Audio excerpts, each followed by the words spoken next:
Thank you. जिल्हा युवक नवनियुक्त कार्याध्यक्ष स्वागत करत आहे। हात टीचर आहे ना। तुम्हाला सांगतो की येते 100 दिवस फार महत्त्वाचे आहेत। उभाटा मनसे राष्ट्रवादी काँग्रेस एकत्र येऊन तुमचे ठाणेकरांसाठी एकत्र येऊन सत्ता स्थापन करण्याचा प्रयत्न करणार आहेत। आपल्या सगळ्यांच्या ताकदीने आम्ही कुठेतरी या ठाणे शहरात बदल करू एवढंच सांगतो। पुनश्च दिवाळीच्या शुभेच्छा देऊन आणि 2 शब्द पूर्ण करतो। जय हिंद, जय महाराष्ट्र। आपण बाईट तिथे घेऊ।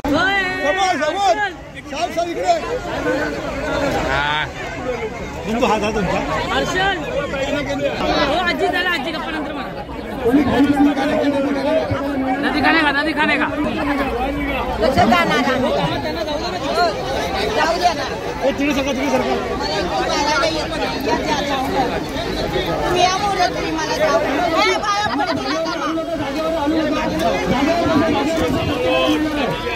सगळ्यांना मिळणार घाई करू नका।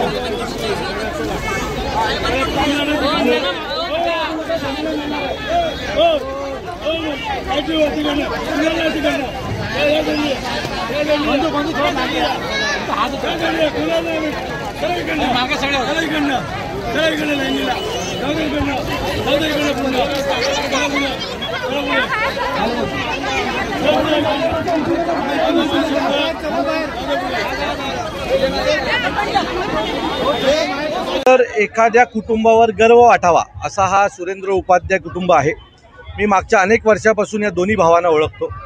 ज्या ज्या वेळेला समाजाला गरज लागली, मग कोविडचा काळ असो किंवा दिवाळी असो, एखादा सण असो, अशा प्रत्येक वेळेला ते लोकांसोबत उभे राहतात, लोकांच्या मदतीला उभं राहतात। अनेक वेळेला मला माहिती आहे की मी एखादा माणूस त्याच्याकडे पाठवला की याला मदत करा, म्हणजे कोविडच्या काळात असतील किंवा एखादा कॅन्सर पेशंट असेल तर ह्यांनी सरळ हाताने बिनधास्त मदत केली आहे। या महाराष्ट्रात लाखो बिझनेसमॅन आहेत, पण स्वतःचा विचार सोडून गरीब लोकांचा पण विचार करणारा जर कोणी असेल तर तो आमचा सुरेंद्र आणि सुरेश दोघं भाऊ आहेत। त्या दोघांचं मी मनापासून अभिनंदन करतो। समाजाच्या बाबतीत त्यांची असलेली बांधिलकी ही सगळं काही सांगून जाते।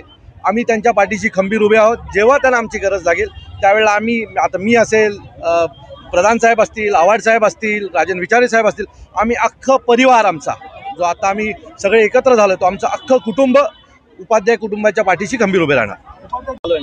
तो देखील उत्तर भारतीय आहे, पण माझ्या निवडणुकीला पूर्ण तन मन धन असं सगळं लावून तो माणूस माझ्या पाठीशी उभा होता, सुरेंद्र उपाध्याय, बरोबर।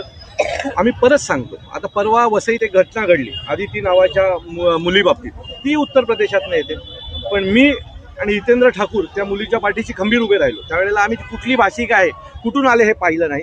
आताही या सगळ्या ज्या माझ्या बहिणी इथे उभ्या आहेत त्यांचा आणि आमचं एक आपुलकीचं नातं आहे। मनसेचा विरोध हा त्या लोकांना आहे जे मराठीचा अपमान करतात, ज्यांचं मराठीवर प्रेम आहे त्यांचं आमच्यावर प्रेम आहे। आज हा माणूस त्याने त्याच्या भाषणाला सुरुवात कशाने केली तर मराठीने केली। आम्ही तेच म्हणतोय की तुम्ही जर 20-25 वर्ष महाराष्ट्रात राहत असाल, तुम्ही 2 शब्द मराठीत बोला, आम्ही पूर्ण मिठी मारू तुम्हाला, एवढंच आमचं म्हणणं आहे। बाकी आमचा मतभेद काहीही नाही आहे। अनेक उत्तर प्रदेश, मध्य प्रदेश, बिहारमधनं आलेले आमचे मित्र आहेत आणि आम्ही नेहमी त्यांच्याबरोबर असतो, त्यांच्याबरोबर जेवतो, खातो, पितो। याच्या पुढेही आमची तिची असेल। ही काही भारतीय जनता पक्षाची काही पिल्लावळ आहे, त्यांनी उत्तर भारतीय समाज म्हणजे आमचाच गुलाम अशा प्रकारचे जे काय दाखवण्याचा प्रयत्न करतात। भविष्याच्या काळामध्ये अनेक उत्तर भारतीय आमच्यासोबत आमच्या मंचावर तुम्हाला दिसतील। सर, नेहमी म्हणजे काय तर कार्यक्रम इथे असतो आणि आम्ही रिक्षेवाले आहेत, भरपूर म्हणजे ठाण्यामध्ये एवढे रिक्षा आहेत, आम्ही यांच्यासोबत असतो।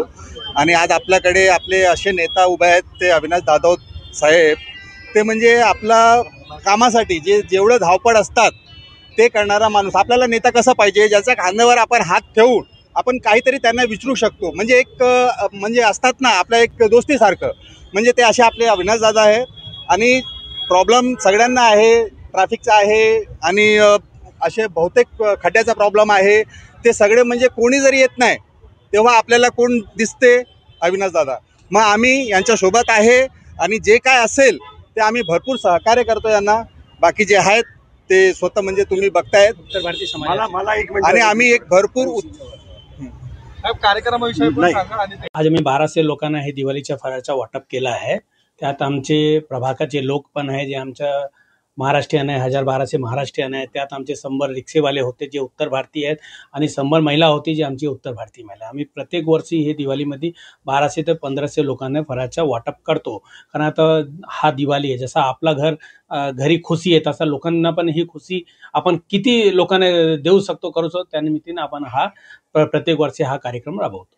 सर, या ठिकाणी मनसेचे नेते देखील आले होते, त्याचबरोबर राष्ट्रवादी त्यांच्या हस्ते वाटप करण्यात आलेलं नेमकं काय यातून दाखवायचा उद्देश होता? असं आहे, काही मीडियांमध्ये आणि कुठे भरपूर लोक असं बोलतात मनसे हिंदी भाषी विरोधी आहेत किंवा जे इथे हिंदी भाषी आमचे राहतात ते मराठी विरोधी आहे. पण आज तुम्ही बघितलं इथे आमचे 100-200 रिक्षेवाले होते, उत्तर भारतीय महिला होते जे मराठीमध्ये बोलतात आणि इथे जे आज 50-100 वर्षापासून इथे राहतात ते कोणी आमचे उत्तर भारतीय हे मराठीचे विरोधात नाही किंवा जे आमचे ते मराठी येते आमच्या उत्तर भारतीयांच्या विरोधात नाही. म्हणून आज आम्ही हा कार्यक्रम केला जिथे आमचे 1000 लोक महाराष्ट्रीयन लोक होते जे आमच्या प्रभागात 5 पखाडीमध्ये राहतात आणि आमचे हिंदी भाषी होते जे रिक्षा चालवतात आणि जे आमची हिंदी भाषी महिला होती इंदिरानगर किंवा इथे राहतात ते सर्व होते. म्हणून हा मला एक संदेश द्यायचा होता, आम्ही इथे मिळून राहतात ना मराठी हिंदी भाषीच्या विरोधात आहे ना हिंदी भाषी मराठीच्या विरोधात आहे. एक संदेश हा आम्हाला आज लोकांना द्यायचा होता. काय पण काम सारख्या गरिबांसाठी आणि काय पण वाढदिवसासाठी सारखे करत येतो. काय खबर पडला की आजारी पडले काय त्रास असेल ते धावत पडतात सुंदरवारी. आम्ही सगळे त्यांच्यासोबत आहोत आणि धन्यवाद. मनसेची प्रमुख उपस्थिती होती, नाही चांगला आहे. आम्ही पण सन 80पासून बॉम्बेला आहे. माझ्या मिस्टरांचे जन्म झाले, माझं लग्न जे झाला, माझे पोरं पण इकडे आहे, मला काही त्रास नाही. आम्ही मंचासोबत काम करतो. आमच्या एरियात पप्पू कदम राहतो, तिच्यावर लय लफडे झाले त्याच्यासोबत आम्ही मोर्चा पण गेले होते घालायला, मला काही त्रास नाही. कसं आहे, मी सुरेंद्र आणि संतोषला वर्षानुवर्ष बघतोय. मेहनत करून धंदा करून त्यांनी एक स्वतःचा चांगला वलय तयार केलं आहे. पण दिवाळीच्या निमित्ताने फक्त स्वतःच्या घरात गोडवा असं न करता 5 पकाडी टेकडी बंगल्याच्या गरजू लोकांना हे शिधा वाटप केलेलं आहे जेणेकरून त्यांची पण दिवाळी चांगली होईल. मी त्यांचा खऱ्या अर्थाने आभार मानतो. राष्ट्रवादी काँग्रेसच्या वतीने मी सगळ्यांना एकच सांगतो की अशाच प्रकारचं काम मला अपेक्षित आहे. सर, 100 दिवसाचा तुम्ही आता अल्टिमेटम दिलेला आहे, नागरिकांना काहीतरी एक दिवाळी निमित्त वेगळीच माहिती दिलेली आहे, कसं असणार आहे पुढचा काय? माझं मत असं आहे की साधारण 15 जानेवारीला इलेक्शन लागणार आहे. पहिला मोर्चा अविनाशनी आणि उभाटानी काढला, त्याच्याबरोबर आम्ही सामील झालो. आमचं लोकांना हेच म्हणणं आहे की आम्ही तुमच्यासाठी चौघं एकत्र येऊन तुमच्यासाठी आंदोलनं करायला तयार आहोत, रस्त्यावर उतरायला तयार आहोत. तुम्ही पण आम्हाला मदत करा आणि किंबहुना स्वतःला मदत करा आणि या भ्रष्टाचार दूर करून आम्हाला एक सत्तेमध्ये संधी द्या जेणेकरून हे ठाणे शहरात आम्ही बदल घडवू शकू. महानगरपालिकेत आलो होतो तेव्हा एक प्रश्न अविनाश सगळ्यांनी मला विचारला की मनसे तुमच्याबरोबर आहे तर उत्तर भारतीय तुमच्याबरोबर कसे राहतील. तर त्याचं उत्तर आज या कार्यक्रमातून मिळालेलं आहे. आज इथे किमान 500 उत्तर भारतीय आहेत आणि अविनाश जाधवच्याच हातांनी त्यांना शिधा वाटप झालेलं आहे. त्यामुळे असं काहीही नाही आहे. उत्तर भारतीय काम करणाऱ्या माणसाच्या मागे आहेत, अविनाश जाधवच्या मागे आहेत आणि मनसेच्या मागे आहेत. एवढंच ठामपणे मी या ठिकाणी सांगू इच्छितो.